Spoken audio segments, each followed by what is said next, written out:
Vamos então ao nosso questionário da lição número 9, Não Adulterarás. Lições Bíblicas, primeiro trimestre de 2015, CPAD para adultos. Tema: Os 10 Mandamentos. Valores imutáveis para uma sociedade em constante mudança. Comentários do pastor Ezequias Soares. Lembrando que aqui nós trazemos só as respostas verdadeiras e as frases já completas. Em nosso site e outros sites você encontra o questionário com as perguntas com respostas verdadeiras e falsas e as frases para serem completadas. Vamos então à primeira pergunta dentro do texto áureo para completar. Aquele que furtava, não furte mais.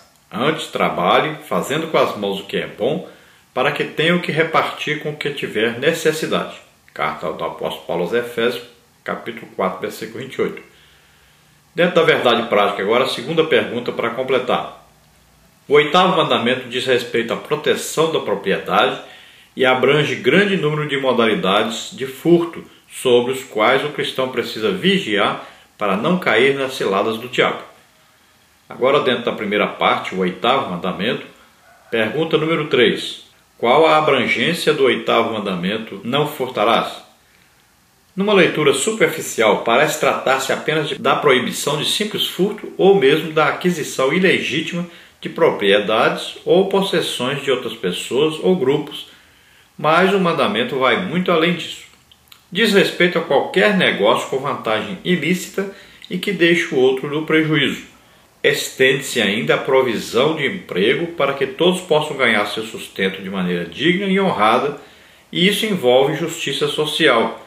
Este é o grande desafio dos governantes no mundo inteiro. Pergunta número 4. Qual o objetivo do 8º mandamento, não furtarás? O propósito do mandamento, não furtarás, é a proteção e o respeito pelos bens alheios e pelo próximo. Vinculado a este mandamento está o trabalho como recurso para que cada um possa obter o sustento de sua família de maneira digna. A desonestidade em todas as suas modalidades é um câncer da sociedade, um mal que precisa ser erradicado. Pergunta número 5. Qual o contexto social da época em que foi promulgado o 8º mandamento, não furtarás? Segundo a tradição rabínica, o sentido primário deste mandamento era a proibição de rapto de pessoas para serem vendidas como escravos. O mesmo verbo hebraico ganav, furtar, é usado para tráfico de pessoas. Esse tipo de crime era comum naquela época. O rapto de José do Egito é uma amostra daquele contexto social.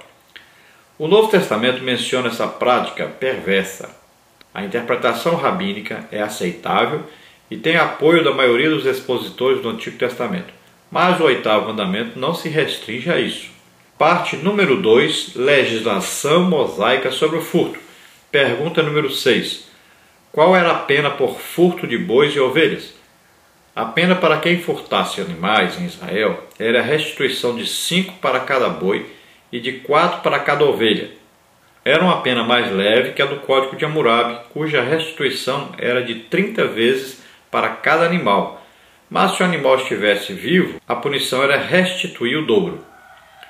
A pena era atenuada ainda mais se o ladrão confessasse voluntariamente o furto, restituía o roubado e pagava só 20% a mais. Pergunta número 7. O que acontecia quando havia furto à noite, com arrombamento da casa e morte do ladrão? Complete. Segundo a lei, se o dono da casa se deparar com o ladrão dentro de casa à noite e o matar, ele não será culpado de sangue. Não se trata, pois, de um assassinato premeditado. Além disso, a escuridão nem sempre permite identificar o ladrão e o tal arrombador também pode estar armado. O dono da casa pode ainda alegar legítima defesa. Pergunta número 8. O que acontecia quando havia furto de dia com arrombamento da casa e morte do ladrão? A lei protege a vida do ladrão. Se ele for apanhado em flagrante durante o dia, o dono da casa será culpado de sangue, se o matar. Pergunta número 9. O que acontecia quando havia furto com a prisão do ladrão e que ele havia consumido o roubo, exemplo, comeu o animal? Nesse caso, a pena aplicada ao ladrão é a restituição. O ladrão fará a restituição total. E se não tiver com que pagar, será vendido por seu furto. Dentro do regime mosaico, espera-se com isso que ele aprenda a lição. Agora, dentro da terceira parte, sobre os danos materiais. Pergunta número 10. Quais as normas quanto ao animal solto que entra na possessão alheia? Aqui a lei fala sobre responsabilidade de cada um pelo bem-estar da sociedade. Quem possui animais deve ter o cuidado para não perturbar o vizinho. O texto se refere à destruição no campo, na lavoura ou nas demais plantações.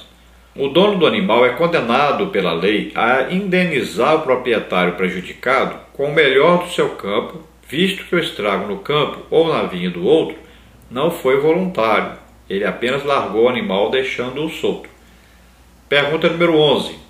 Quais as normas quanto à queimada involuntária? A lei responsabiliza o culpado pela destruição da propriedade ou lavoura de outrem por descuido que tenha levado o fogo a queimá-la. O responsável pelo estrago tem de reparar os prejuízos indenizando o proprietário prejudicado. Havia na Palestina cerca de 70 espécies de espinhos que serviam de muros divisórios de propriedades e rodeavam plantações de trigo. Isso gerava também conflitos na demarcação de terras. Pergunta número 12. Quais as normas quanto ao furto e o ladrão quando se deixava guardada alguma coisa de valor com o vizinho? O termo usado para prata em hebraico é kesef, dinheiro e objetos, e kelim, artigos, utensílios, vasos, traduzido também por traje, roupa, veste. Se alguma dessas coisas estiver sob a proteção de alguém e for roubada, o ladrão retribuirá em dobro caso seja descoberto. Se o autor do furto não for encontrado, o responsável pela custódia terá de provar sua inocência diante dos juízes. Agora, dentro da parte número 4, o trabalho. Pergunta número 13. Por que o trabalho é uma bênção? Porque às vezes pode não ser. Como o patrão e o empregado devem se comportar? Então, no jardim do Éden, Deus pôs o homem para trabalhar mesmo antes da queda. A Bíblia está cheia de ensinamentos sobre o trabalho. O trabalho realiza o ser humano. O que pode às vezes fazer disso um tédio são os baixos salários, as péssimas condições de trabalho e a opressão dos maus patrões, mas o trabalho em si é gratificante. O patrão deve ter o cuidado para não atrasar o pagamento de seus empregados e estes devem ser honestos naquilo que fazem e dizem. Pergunta número 14. Como devem ser encarados os bens segundo a Bíblia para que seja evitado o furto? Jesus renunciou à riqueza e, pelo que parece, esperava o mesmo dos seus discípulos. Jesus mandou que o moço rico desse seus bens aos pobres, mas não exigiu isso de Zaqueu, que se prontificou livremente em doar metade de seus bens aos pobres. Não é requerido voto de pobreza para ser cristão, mas a riqueza pode ser um tropeço na vida cristã. A fé cristã não condena os bens materiais desde que adquiridos com honestidade. É o amor ao dinheiro e não o dinheiro em si a raiz de toda espécie de males. Pergunta número 15. Como é visto o oitavo mandamento e o trabalho no Novo Testamento? O oitavo mandamento é reafirmado diversas vezes no Novo Testamento, mas adaptado à graça, pois as sanções previstas no sistema mosaico não aparecem na nova aliança. O Senhor Jesus disse: Meu Pai trabalha até agora e eu trabalho também. O apóstolo Paulo encoraja o trabalho não somente para o sustento da família, mas também para que cada um contribua para suprir a necessidade do próximo. Agora, dentro da conclusão, pergunta número 16 para completar.